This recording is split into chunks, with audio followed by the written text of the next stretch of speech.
감히 걱정함으로 하나님을 모욕합니까? 고린도후서 1장 20절. 할 수 없다고 말하지 마십시오. 끊임없는 불평은 하나님과의 관계를 참혹하게 망가뜨립니다. 불평은 대개 우리의 능력을 잘못 판단하는 데서 옵니다. 챔버스는 달란트 비유를 통해 우리 능력을 자연적인 재능이 아니라 오순절 이후 성령께서 주시는 능력으로 해석합니다. 영적 역량은 약속된 성령에 의해 평가되어야 합니다. 그런데 만약 하나님이 주시기 원하는 만큼의 성령 충만함이 우리에게 없다면 우리는 불평하게 됩니다. 당신은 제가 일할 수 있는 능력보다 더 많은 것을 요구하십니다. 당신은 제게 너무나 많은 것을 요구하시기에 이제 이 상태로는 당신께 충성할 수 없습니다. 본문 속 하나님의 약속은 얼마든지 그리스도 안에서 예가 되니 라는 부분은 후반부의 아멘과 짝을 이룹니다. 하나님께서 예라고 말씀하신 부분에 대하여 우리가 아멘하면 하나님께 영광이 된다는 말입니다. 우리의 능력을 보면 의심할 수 있으나 하나님의 약속과 말씀에 대하여는 아멘할 수 있어야 합니다. 제 힘으로는 할 수 없습니다 라는 말은 겸손하게 들리지만 무척 교만한 말입니다. 기준이 하나님의 약속에 있지 않고 자신에게 있기 때문입니다.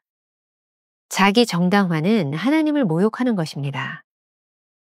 우리는 늘 부족하다고 생각하며 하나님을 비난하지만 하나님은 이미 우리에게 충분히 맡겨주셨습니다. 당신은 주님께서 너희는 먼저 그의 나라와 그의 의를 구하라. 그리하면 이 모든 것을 너희에게 더하시리라고 말씀하셨는데도 불구하고 감히 걱정함으로 하나님을 모욕한 적은 없습니까? 걱정은 하나님을 향한 모욕입니다. 게으른 자는 언제나 걱정과 핑계가 있습니다. 영단어 worry의 어원은 마음이 나누어져 있다는 뜻입니다. 예수님이 우리에게 말씀하신 염려하지 말라는 말씀은 하나님을 믿는 마음을 나누지 말라는 뜻입니다. 영적인 일은 자신의 능력이 아니라 약속하신 성령님에 의해 평가됩니다. 그러므로 우리 대답은 성령을 받았는지 여부에 달려있음을 명심하십시오. 김병삼 목사의 매일 만나 365, 오늘은 4월 20일, 감히 걱정함으로 하나님을 모욕합니까? 이런 제목으로 말씀을 나누어 보겠습니다.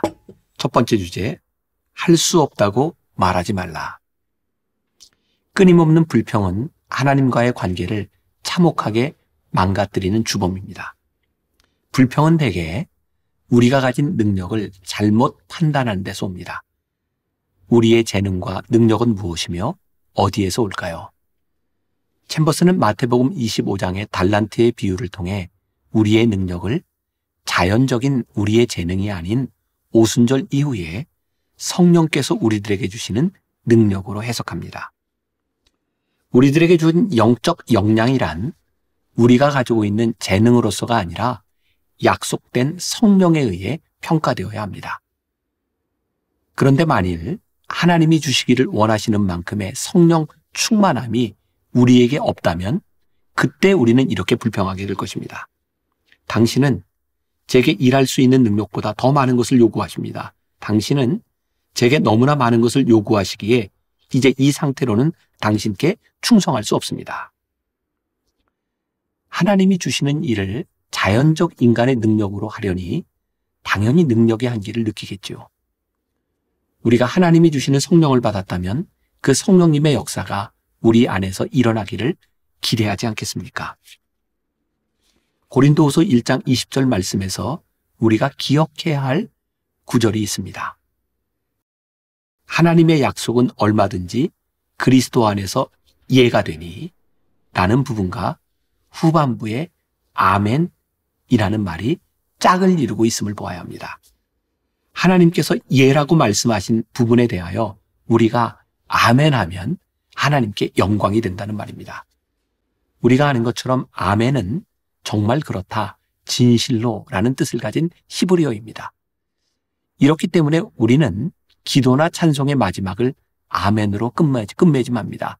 그렇게 될 줄로 믿고 아멘하는 것이죠. 본래 유대교 회당에서 랍비가 성경의 한 구절을 읽을 때 성도들이 그 구절을 따라 말함으로 말씀 교육을 했다고 합니다. 그런데 언제부터인가 아멘으로 화답하며 따라하는 것을 대신하기 시작합니다. 굳이 따라하지 않아도 예, 믿습니다. 진실로 하면 되니 말이죠.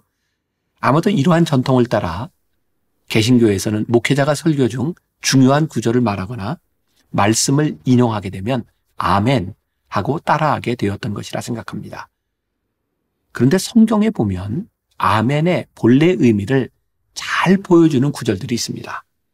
예를 들어 느헤미야 5장 13절에 보면 하나님의 말씀에 순종하기 위해 아멘 합니다. 고린도후서 1장 20절에 보면 하나님 앞에 영광을 돌리기 위해 아멘 합니다.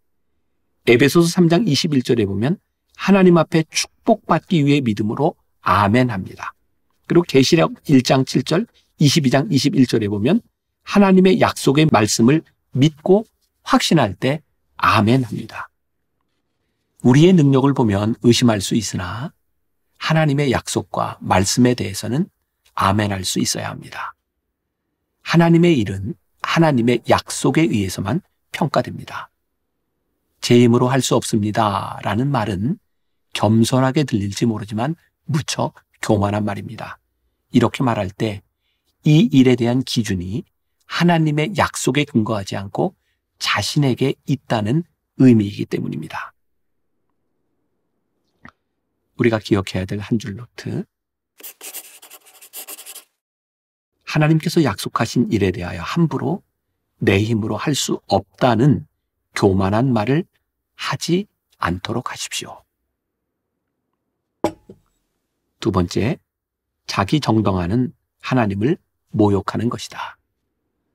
마태복음 25장에서 종이 감히 주인을 정죄했던 것을 아시나요? 우리가 잘 아는 것처럼 한 달란트는 엄청나게 많은 돈입니다. 그것만 있어도 무엇이든지 할 수 있는 정도의 금액입니다. 그런데 하인은 자신을 정당화하며 주인을 비난했습니다. 주인은 충분히 감당할 수 있는 것을 주셨는데 하인은 주인의 요구가 너무 무리하다고 생각한 것이죠. 마태복음 25장 24절과 25절 말씀.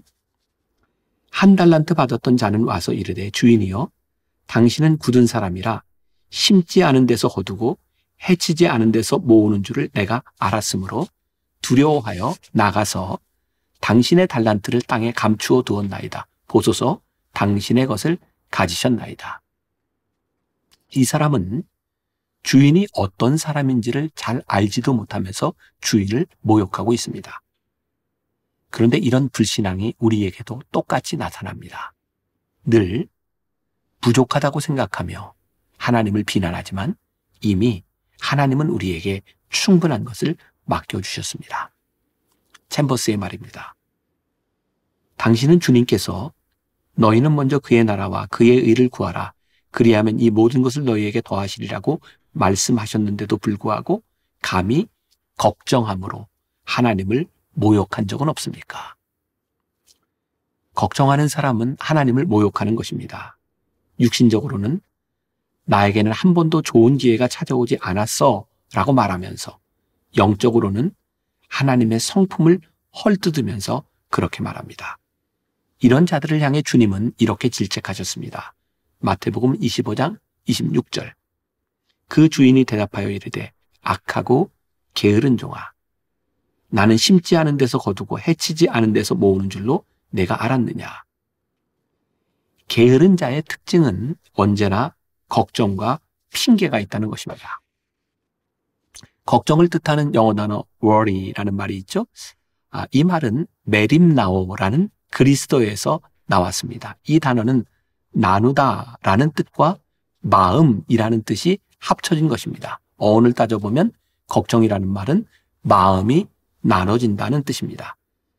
예수님이 우리에게 말씀하신 염려하지 말라는 뜻은 하나님을 믿는 마음을 나누지 말라는 뜻입니다.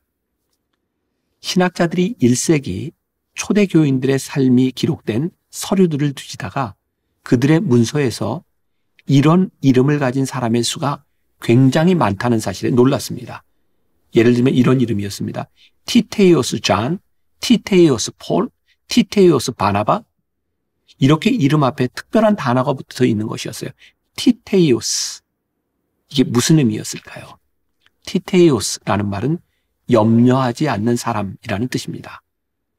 이처럼 초대교회 교인들이 가장 선호하는 이름 혹은 크리스천의 정체성을 드러내는 말이 바로 티테이오스, 염려하지 않는 것이었습니다. 우리가 기억해야 될 것이 있습니다. 영적인 일은 우리 자신의 능력이 아니라 약속하신 성령님에 의해 평가된다는 사실입니다. 그러므로 우리의 대답은 성령을 받았는지 여부에 달린 것임을 명심하시기 바랍니다. 우리가 기억해야 될 한 줄 노트. 염려는 하나님을 모욕하는 것이며 크리스천의 정체성을 잃어버리게 만드는 것입니다. 오늘 하루 우리가 품고 살아갈 질문입니다. 지금 당신이 염려하고 있는 것은 무엇입니까? 그 염려 가운데 하나님이 개입하고 계십니까? 기도하겠습니다. 오늘 말씀이 우리들에게 주시는 가장 큰 도전입니다. 염려함으로 하나님을 모욕하지 말아라. 염려처럼 우리의 불신앙을 드러내는 것은 없습니다. 염려는 지극히 교만한 우리들의 자기중심적인 생각입니다.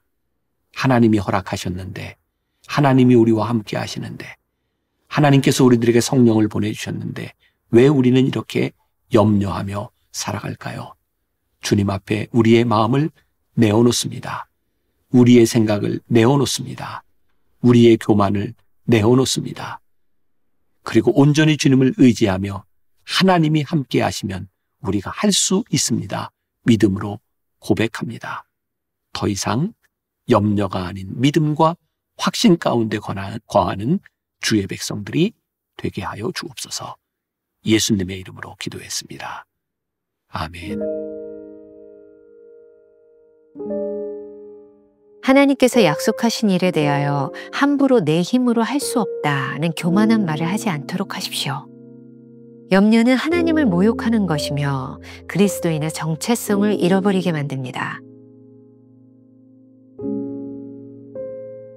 지금 염려하고 있는 것은 무엇입니까? 그 염려 가운데 하나님이 개입하고 계십니까?